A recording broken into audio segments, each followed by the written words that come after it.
사이다 무비튼. 대학을 다니면서 열심히 취업 활동에 전념했지만 경기가 안 좋은 탓인지 벌써 이력서만 수십 통을 보냈는데도 번번이 미끄러지기만을 반복하고 있었다. 그래도 포기하지 않고 발로 뛴 보람이 있었는지 겨우 면접을 보자는 회사가 나타난 게 아닌가. 게다가 그 회사는 국내에서도 이름만 대면 다들 알만한 회사로 예전부터 내가 꿈꿔오던 직장이었다. 아, 긴장되네. 그래도 꼭 붙을 거야. 나는 만일을 대비해서 충분한 시간 여유를 두고 면접장으로 향했다. 회사는 중심가에 위치해 있어서 주변에 차량 통행도 많을 테니까 발길을 재촉하여 걷다 보니 빌딩 숲속에 작은 놀이터가 있었고 놀고 있는 어린이들이 보였다.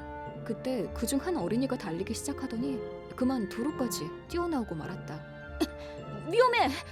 나는 황급히 도로까지 뛰쳐나가 어린이를 감싸듯 끌어안았다. 다음 순간 나는 엄청난 충격과 함께 몸이 공중으로 떠오르는 것을 느꼈다. 정신을 잃을 정도의 고통에 엄습해왔지만 어떻게든 아이만은 지켜야겠다는 일념으로 아이를 끌어안은 두 팔을 풀지 않은 채 몇 미터를 날아갔다. 유동인구가 많은 지역이어서인지 순식간에 많은 사람들이 몰려들었다. 저기요! 괜찮아요? 구급차 부를게요! 주변 사람들의 소란에 어렴풋이 정신이 들었다. 몸 전체에 타는 듯한 고통을 느끼면서 입을 열었다. 괜찮아? 어디 다친 데는 없어? 내 질문에 아이는 안 다쳤어. 그런데 형, 피나잖아. 하며 울음을 터뜨렸다. 지금 구급차 오고 있어요. 조금만 참아요. 아니요. 저 오늘 중요한 면접이 있어서요. 이 사람 이거 제정신이 아니구만. 당신 이러다 죽어. 이렇게 피를 철철 흘리면서 면접은 무슨. 처음 보는 사람인데 내 걱정을 하면서 면접 같은 소리 하지 말라고 몇 번이나 호통을 치셨다. 무심코 시계를 보니 면접 시간이 거의 다 되어가고 있었다.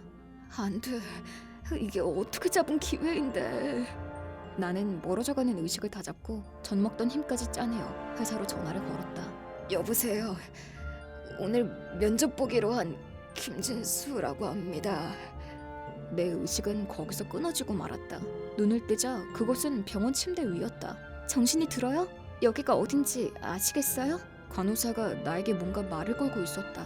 병원... 맞아요. 환자분 목숨에 지장은 없겠지만 상당한 중상이셨어요. 당분간은 입원하셔야 해요. 저... 빨리 면접 가봐야 하는데... 면접이라뇨? 무슨 말씀을 하시는 거예요? 몸에 상한뼈가 거의 없는 지경이세요. 완치되실 때까지 상당히 시간이 걸리실 거예요. 안정을 취하셔야 해요. 뭐라고요? 그럼 얼마나 입원해야 하는 건가요? 몇 개월은 좋게 걸리실 거예요. 그럼 오늘 면접은 물론이고 몇 달 동안 취업 활동도 못 한다는 말인가요? 지금 이렇게 저랑 이야기할 수 있는 것도 기적이에요. 일단 몸부터 나아야 할 거 아니에요. 충격이었다. 하지만 뭐가 어찌되었건 회사에 연락은 해줘야겠다는 생각이 들어 병실에 있던 핸드폰으로 전화를 걸었다. 오늘 면접 예정이었던 김진수라고 합니다. 아, 자네로군. 연락도 없고 약속도 펑크 내다니 면접 이전에 상식이란 게 없는 거 아닌가? 예, 그게 교통사고를 당해서요. 뭐? 교통사고?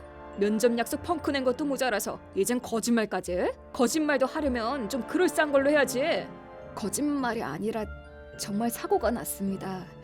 한동안 의식이 없어서 연락이 늦었습니다. 죄송합니다. 자네 말이야. 솔직하게 사과를 하든가 그런 뻔한 거짓말이나 하고 그래서 사회에서 밥 벌어먹고 살 수 있겠어? 당신 같은 사람은 우리 회사뿐 아니라 어딜 가도 안 받아줄걸? 그러니까 정말 교통사고를 당했다니까요. 할 말이 그것뿐인가? 어차피 우리 회사랑은 인연 없을 테니까 두 번 다시 연락하지 말게. 그리고 전화는 끊어져 버렸다. 결국 이번에도 취업에는 실패한 꼴이 되어버렸지만 어린애를 구한 것에 대해 후회는 없었다. 그래도 꼭 들어가고 싶었던 회사의 면접에 가지 못한 일이나 면접관에게 그런 소리까지 들어야 했던 일들이 복받쳐 눈물을 흘리고 말았다. 그 충격은 그리 쉽게 가시지 않았다. 가고 싶었던 회사에 면접의 기회조차 사라진 것뿐만 아니라 몇 달 동안이나 취업 활동 자체가 스톱되어버린 이 상황이 불안해서 견딜 수가 없었다. 그러던 와중에 내가 구했던 그 어린이가 감사 인사를 하고 싶다며 보호자와 함께 문병을 왔다. 형, 나 때문에 정말 미안해요. 신경 쓰지 마. 너 안 다쳤으면 됐어. 그 아이의 뒤에는 할아버지로 보이는 나이가 지긋한 중년 남성이 서 있었다. 이번에 저희 애를 구하시다 이렇게 되셨다면서요. 이 은혜를 어떻게 갚아야 할지. 아닙니다. 손주가 무사해서 정말 다행이에요. 사실은 한 가지 물어볼 게 있는데 라고 하시는 게 아닌가. 뭘 물어보시려는 거지? 치료비? 사고에 관해서? 여러 가지로 추측을 해봤지만 대답은 내가 예상도 하지 못했던 것이었다. 무슨 일이시죠? 사고가 있던 그날 혹시 면접에 가시는 길 아니셨나요? 예, 그렇습니다만 어떻게 그걸... 그러자 그 중년 남성은 한 장의 명함을 건넸다. 이게 대체...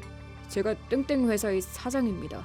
너무 갑작스러운 일이라 어안이 벙벙했지만 받아든 명함을 몇 번이고 확인해봐도 면접이 예정되어 있었던 그 회사의 이름이 분명히 씌어 있었다. 그날 아무 연락도 없이 면접에 오지 않은 학생이 있었다는 보고가 있었거든요. 그 후에 손자가 사고를 당할 뻔했고 그걸 구해준 사람이 있다는 이야기를 듣고 병원에 연락해보니 면접을 펑크낸 그 학생의 이름과 일치하더군요. 그러셨군요. 이 녀석을 구하느라 면접에 올 수 없었구나 생각하니 이거 정말 죄송스러워서. 아닙니다. 인연이 아니었던 모양이죠. 너무 신경 쓰지 마세요. 정말 뭐라고 말씀드려야 할지. 병실에 너무 오래 있는 것도 좀 그러니 어느 정도 회복하시거든 다시 들리겠습니다. 형 괜찮아? 그럼 괜찮아. 설마 내가 구해준 어린이가 사장의 손자였다니. 이 기막힌 운명의 장난에 놀랄 수밖에 없었다.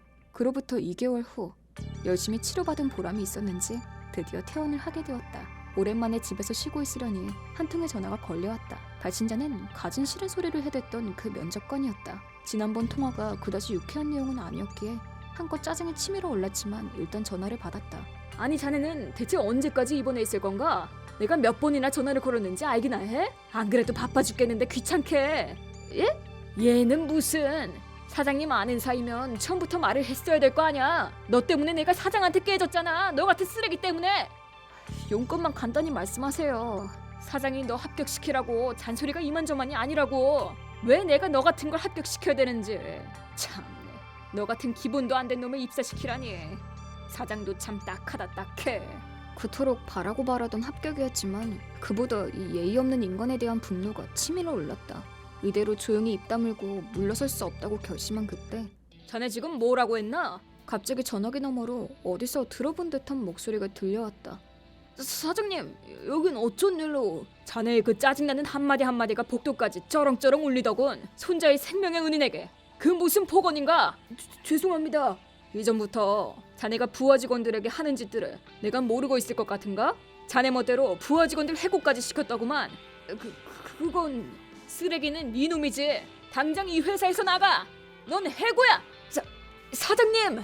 전화기 너머로 들려오는 아수라장이 실황으로 내 귀에 들려왔다. 솔직히 사장님의 한마디 한마디에 어느샌가 나이 분노는 눈 녹듯이 사라져갔고 그때 전화기에서 사장님의 목소리가 들려왔다.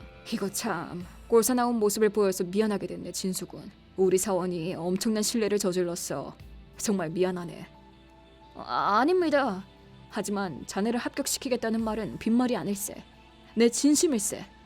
우리 회사에 들어오기나. 정말이세요? 정말이고 말고 어떻게 생각하나? 정말 감사합니다.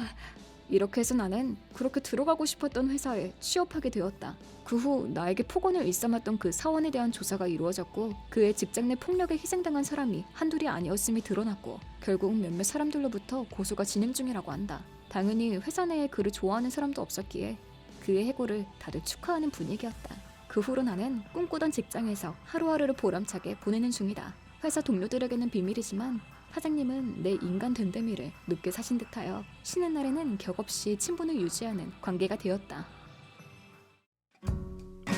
이번 영상은 어떠셨나요? 재밌게 보셨다면 구독, 좋아요에 댓글까지 달아주시면 감사하겠습니다. 그럼 다음 영상에서 만나요.